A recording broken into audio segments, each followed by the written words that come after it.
All right, folks, grab your mug, find that quiet corner in the cafe, and let's talk about something that just brewed hotter than a double-shot espresso left unattended. CrowdStrike firing what they're calling a suspicious insider. Yep, the cybersecurity giant, the company that's supposed to keep the wolves out, apparently had a wolf sitting in their own table, sipping their complimentary office coffee and screenshotting internal dashboards. Let's break this down in the usual Darnley Cyber Cafe style. Casual, curious, and just caffeinated enough to be dangerous.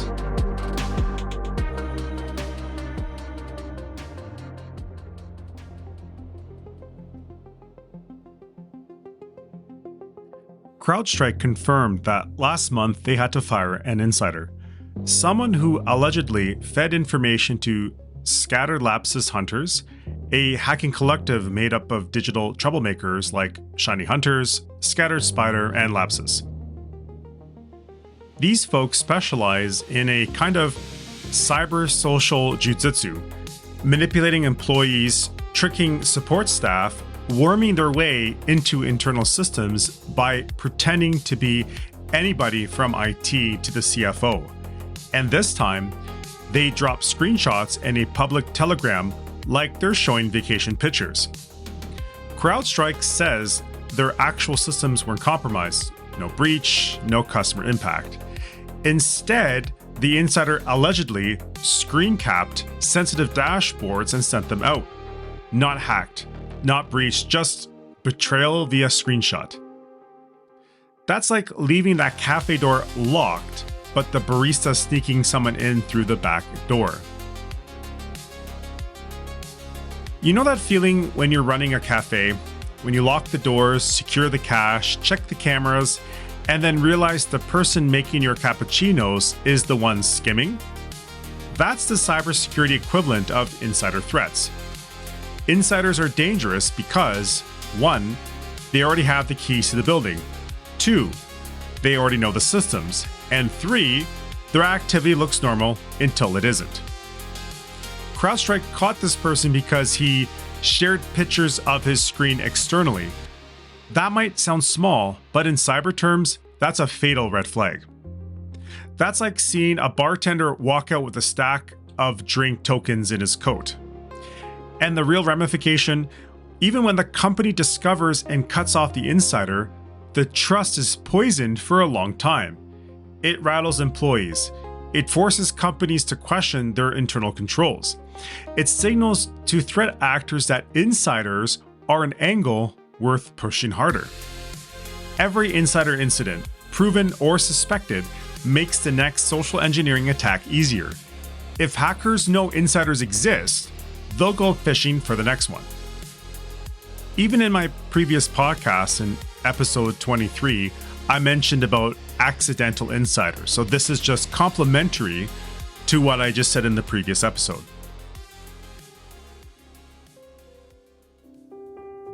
So let's get practical. Not paranoid, just aware. Whether your company is 2 people in a garage or a multinational with 80 floors, here's how you can sniff out the apple that's starting to rot in the fruit bowl. Number 1, watch for access curiosity. In cafes, it's the barista who asks about how the safe works.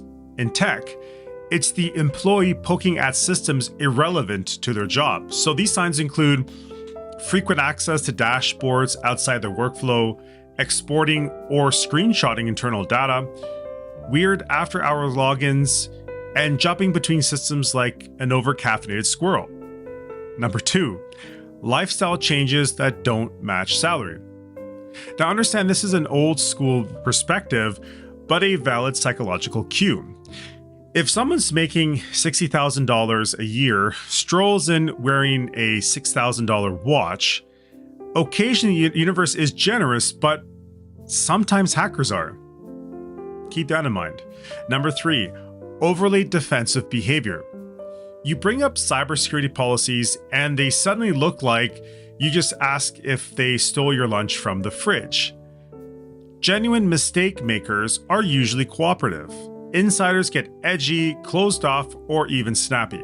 Just keep an eye on that one. Number 4, account activity that looks too perfect. Hackers love using insider accounts because no one questions perfect attendance. If an employee's login patterns suddenly become robotically consistent or unusually active, it may be scripted. Number 5, social engineering tendencies. Ironically here, insiders often use social engineering inside the company. Oh, I forgot my badge. Can you swipe me in? Hey, IT told me to get this request from you. Can you send me that file again?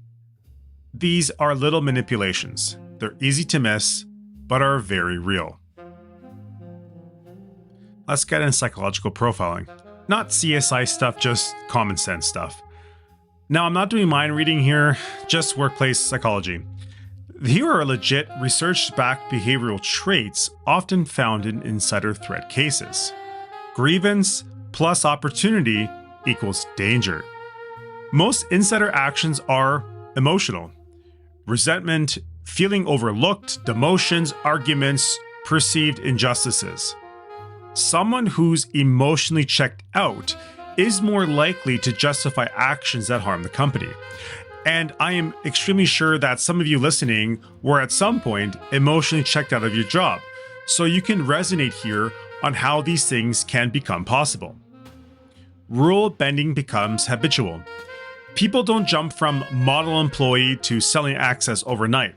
It starts with a scale of minor violations, such as logging into personal accounts on work machines, ignoring IT warnings, using unauthorized tools, or circumventing policies for convenience.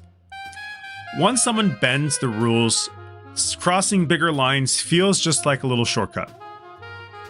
Attachment to sensitive access. If losing access makes someone emotionally angry, that's a red flag. Normal employees shrug this off and move on. Insiders panic.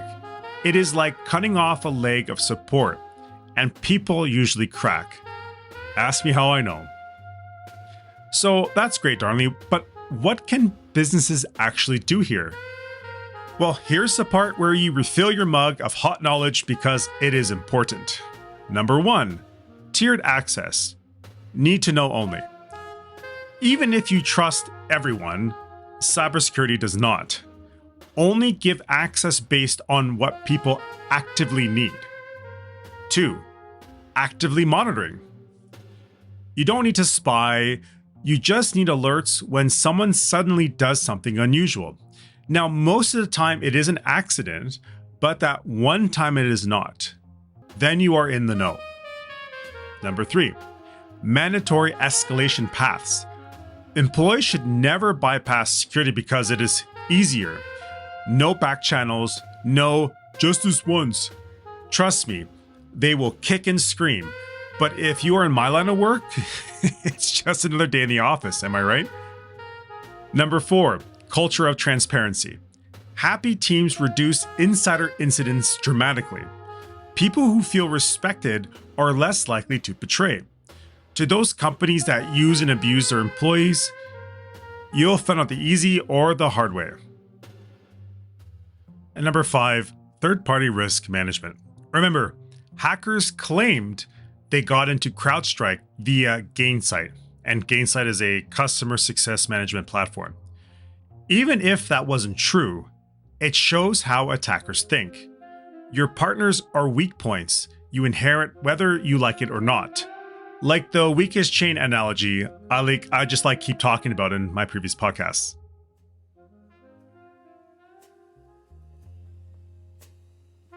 So CrowdStrike dodged a bullet here. But the whole situation leaves a bitter note in the coffee.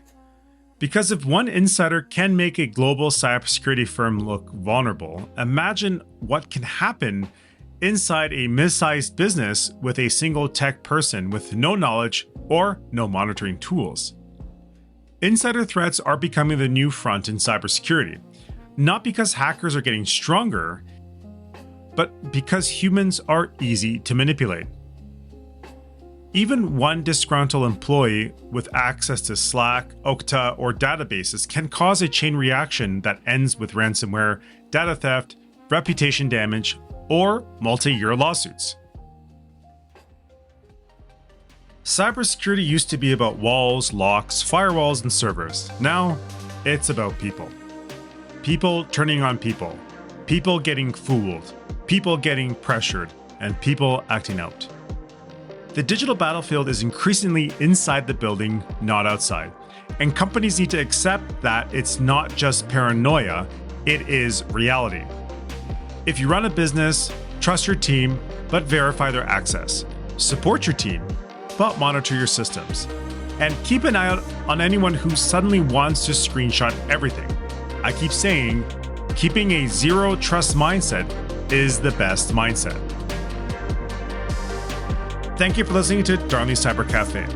Now finish that drink, tip your barista, and remember, sometimes the real threat isn't the hacker at the door. It's the one already sitting at your table.